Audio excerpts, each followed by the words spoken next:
Hello student, तो आज की इस वीडियो में मैं आपको बताने वाली हूँ कक्षा 10वीं का हिंदी का फुल क्वेश्चन पेपर, जो कि आपको कल देखने को मिल जाएगा गाइस।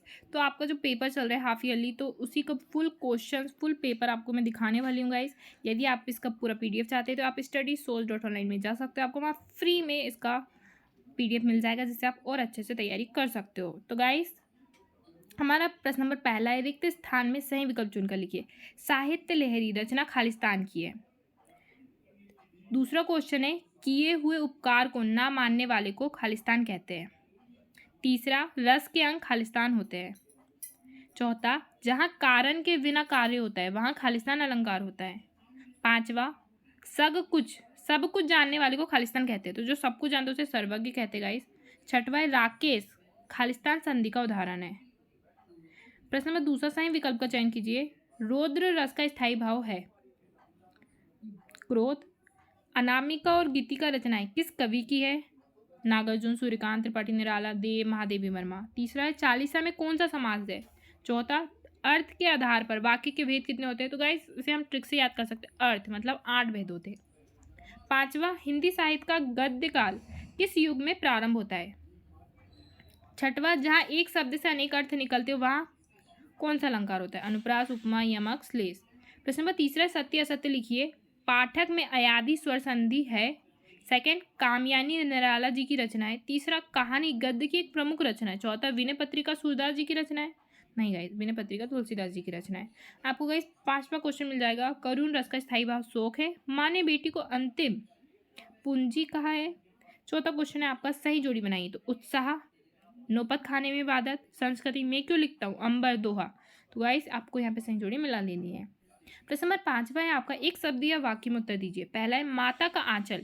पाठ के लेखक का नाम लिखिए। सेकंड, आश्रय के चित्त में उत्पन्न होने वाले अस्थिर मनोविकार के कहलाते हैं। गाइस, संचारी भाव कहते हैं। तीसरा, फसल किसके पानी का जादू है। चौथा, नेताजी की मूर्ति कितनी ऊंची है। पांचवा, वे दिन वे लोग किसकी रचना है।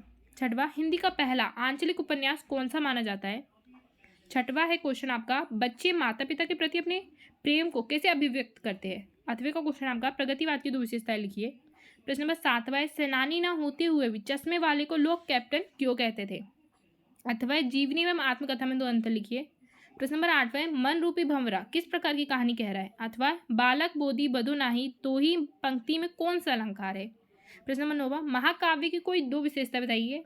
अथवा दोहा छंद की परिभाषा। तो महाकाव्य की दो विशेषता अच्छे से बता सकते हो गाइस। प्रश्न नंबर 10वां, नागार्जुन की दो काव्यगत विशेषता बताइए। जो नागार्जुन कवि है, उन जो अपने काव्य लिखते हैं उनकी विशेषता बतानी है उनको। आपको तुलसीदास जी की दो रचनाएं लिखना है।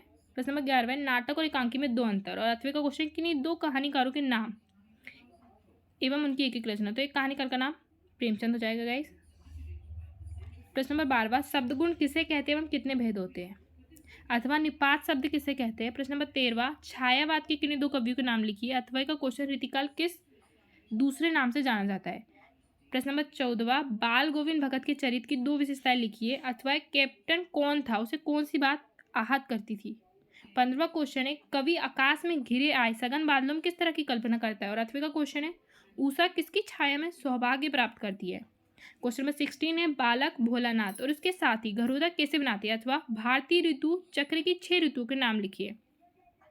प्रश्न नंबर 17 आपको देखने को मिल रहा है, मधु कंकरिया की दो रचनाएं लिखिए।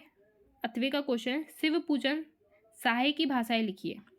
प्रश्न नंबर 8वां है, निम्नलिखित पद्यांशों की संदर्भ प्रसंग सहित व्याख्या कीजिए। सुर समर कन्नी करही कली न जनाए आपू, विद्यमान रण पाहु रिपु कहर करी प्रतापु। अथवे का क्वेश्चन आपको यहाँ पे दिख रहा है, ये विडम्बना हरिसल लाते तेरी हंसी उड़ाऊं में, भूले अपनी या प्रवंचना औरों की दिखलाऊं में, उज्जवल गाथा कैसे गाऊं मधुर चांदनी रातों की, अरे खिल खिलाकर हंसते होने वाले उन बातों की। तो गाइस, आपको प्रसंग भी लिखना है, उसका संदर्भ भी लिखना है और उसका अर्थ भी बताना है, तभी आपको फुल मार्क्स मिलेंगे। क्वेश्चन नंबर 19 है, निम्नलिखित गद्यांश की संदर्भ सहित रखें। तो गाइस, इसमें आपको देखते हैं गद्यांश तो आप इजीली लिख सकते हो, आपको बस इसके लेखक का नाम बताना चाहिए और किस पार्ट से है। तो आप इसी को मिलता जुलता इसी को लिख सकते हो, तो आपको पूरे मार्क्स मिल जाएंगे। क्वेश्चन नंबर 20 है, किसी पर्यटक स्थल की यात्रा पर एक अनुच्छेद लेखन करना है। जैसे आप किसी भी पर्यटक स्थल, जैसे मान लो पचमढ़ी, आप उसकी यात्रा में गए हो तो उसकी यात्रा का आप वर्णन कर सकते हो कि वहाँ क्या क्या था, कितने लोग गए थे, कैसा मौसम था, कितनी ठंड थी। तो इसके बारे में आप अच्छे से लिख सकते हो। 8वें का क्वेश्चन है, आपके गांव में सिलाई सेंटर खुला है, उस पर एक विज्ञापन तैयार करना है। तो देखो गाइस, हमें इसमें सिलाई सेंटर का विज्ञापन तैयार करना है। जैसे आप ही ने खोला वो सिलाई सेंटर, तो आप कितने कितने कितने कितने प्रकार से सिलाई कर सकते हो, कौन कौन आना चाहते हो, उसके प्रकार से एक अच्छा सा विज्ञापन बना सकते हो। क्वेश्चन नंबर 21 निम्नलिखित अपठित गद्यांश से पद्यांश को पढ़कर उत्तर दीजिए। तो गाइस, मैं यहाँ पे आपको लिखा हुआ दिख रहा है studysource.online, तो आप इस वेबसाइट में जाके अच्छे से इस PDF को डाउनलोड कीजिए और अच्छे से पूरे क्वेश्चन को सॉल्व कीजिए।